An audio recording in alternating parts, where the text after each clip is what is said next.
Hey,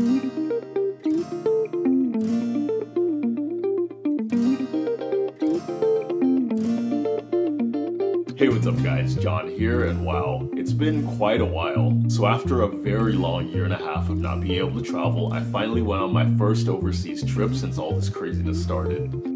I visited the beautiful Caribbean nation known as the Virgin Islands, and in this video I'm going to tell you the top 5 things you need to know before you visit.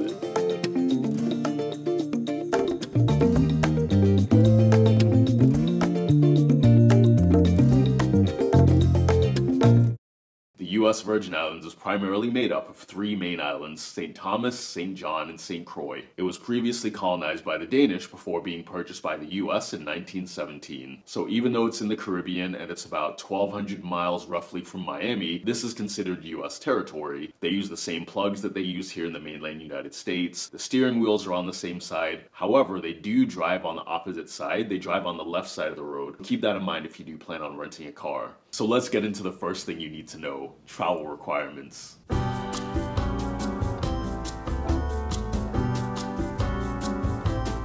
As of right now, before going to the Virgin Islands, you will need to submit a negative test online. This is true whether you're vaccinated or not, and if you're traveling from the mainland United States, you don't need a test to go back home, but you will need one to enter St. Thomas. The way that you submit this information is by going online to the USVI travel portal.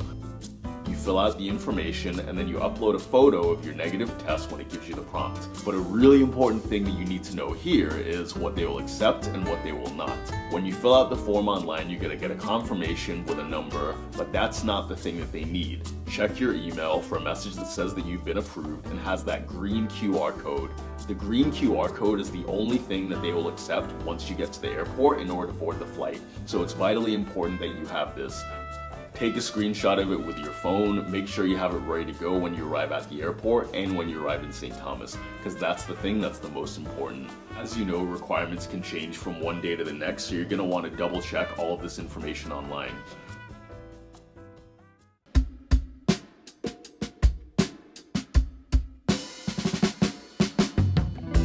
There are a number of different places where you can stay in St. Thomas. Everything from Airbnb apartments and guest houses to all-inclusive resorts. I stayed at this really cool hilltop resort called Bluebeard's Castle.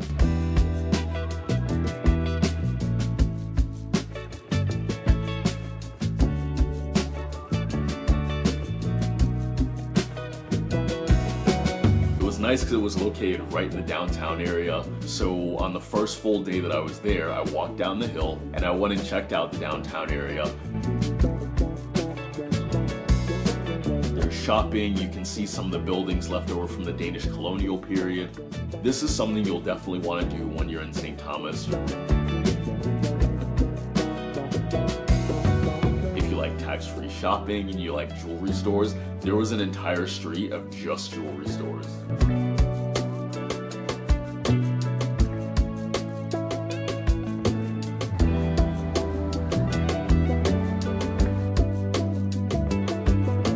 The islands also have many different historical sites that you can go and visit, such as the ruins of the Annenberg sugar mill plantation located on St. John.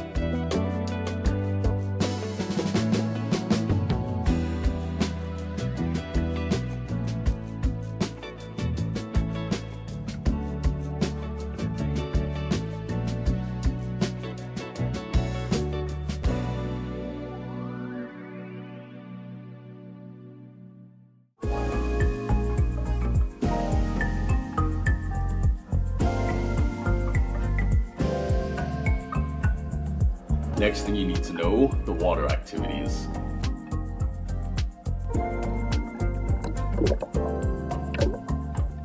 Most people go to the Virgin Islands for the beaches. The Virgin Islands has some great snorkeling and a lot of places where you can see underwater wildlife like sea turtles. Never ever harass or touch any of the sea turtles. You want to make sure you're always respectful of the marine life.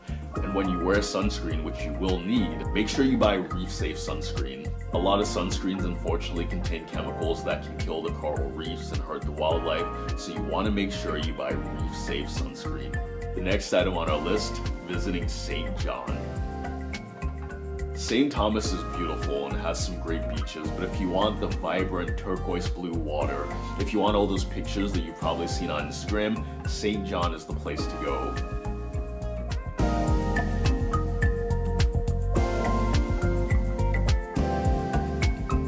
The island is just a short ferry ride, which is only about 10 or 15 minutes away. You can purchase your tickets online ahead of time, or you can go and you can buy them at the dock. However, an important thing to know is when I was there, they were only accepting cash and the ATMs didn't work. I would strongly recommend purchasing your tickets ahead of time online, just saves you a lot of hassle. And if you're taking any luggage with you, there is an additional charge for that. The ferry leaves every hour on the hour, and you want to make sure that you get there with enough time to catch it. I would say to make sure you get there a minimum of 30 minutes before the ferry departs, and then you should be fine. Then once you arrive in St. John, you can explore one of the many incredible beaches. When it comes to beaches on this island, you're definitely spoiled for choice, and it's less developed than St. Thomas. This is more of the island paradise.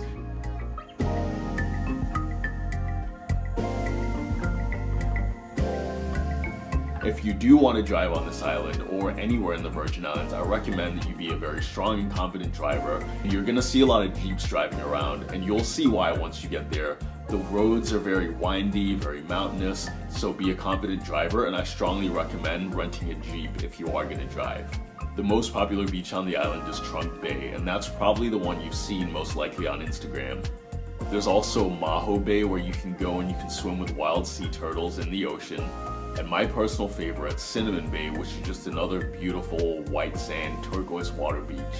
If you're going to the beach, you definitely want to have at least one day where you go to the beach early. I went one morning at like 8 o'clock in the morning. There was almost no one there, and it was so peaceful.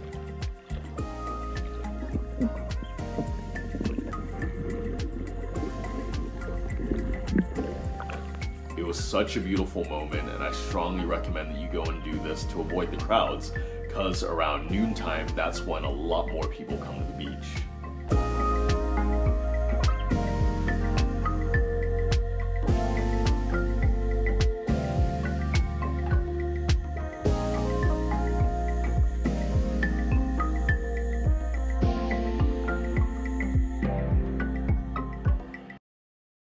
The next thing you need to know is the sad part when you're leaving the island.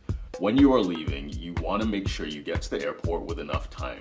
We've always had this rule that you're supposed to get to the airport 3 hours prior to an international trip and 2 hours before a domestic trip. You may be thinking that with everything that's going on, that no longer applies because there's less people at the airport, and this could not be further from the truth.